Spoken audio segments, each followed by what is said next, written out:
नमस्कार, मैं हूं योगेश राणा और आइए बात करते हैं मिशन उत्तराखंड 2022 पर।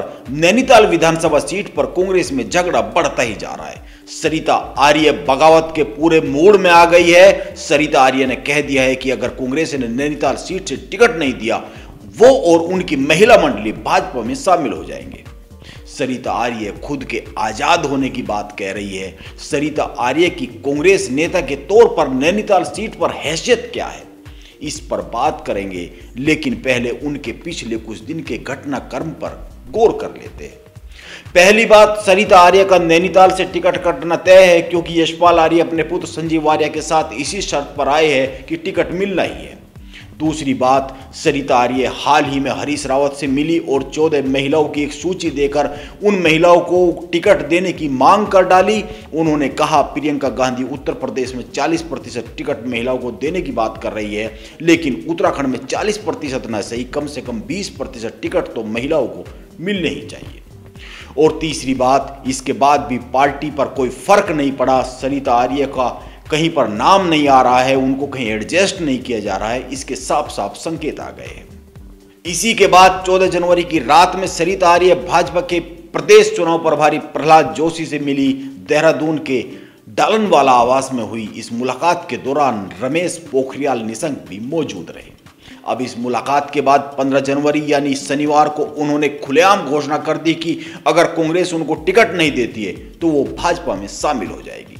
अपने बयान में उन्होंने एक बात जरूर जोड़ी, अगर भाजपा टिकट देती है तो वो प्रदेश महिला कांग्रेस की अन्य नेताओं को भी अपने साथ भाजपा में ले जाएगी, क्योंकि सभी महिला पदाधिकारी स्वतंत्र है।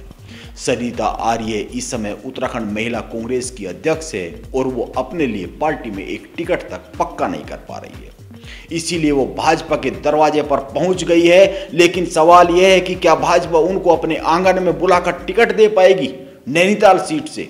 यह सवाल इसलिए जन्म लेता है क्योंकि हाल ही में नैनीताल सीट पर हेम आर्य ने भाजपा को ज्वाइन किया है।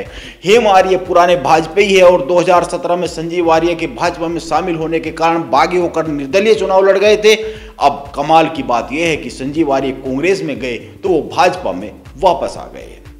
लेकिन नैनीताल सीट पर एक बड़ा दिलचस्प समीकरण बन रहा है। जब 2017 में हेम आर्य ने निर्दलीय चुनाव लड़ा तो सरिता आर्य ने कांग्रेस से चुनाव लड़ा और दोनों हार गए थे, क्योंकि दोनों के अपने वोट बट गए थे।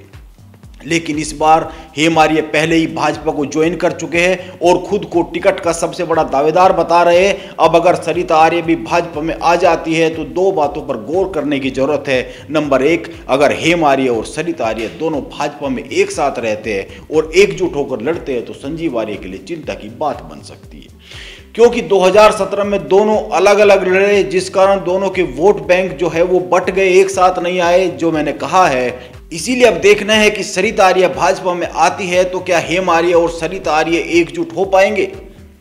यह सवाल मैं इसलिए कर रहा हूं क्योंकि राजनीति में महत्वाकांक्षा सर्वोपरि होती है। सरिता आर्य महत्वाकांक्षी है, हेम आर्य महत्वाकांक्षी है, इसीलिए पाला बदल रहे हैं। वैसे सरिता आर्य ने जिस तरह से संकेत दिए हैं उससे लगता है कि वो पूरी तरह से भाजपा में आने के लिए मन बना चुकी है।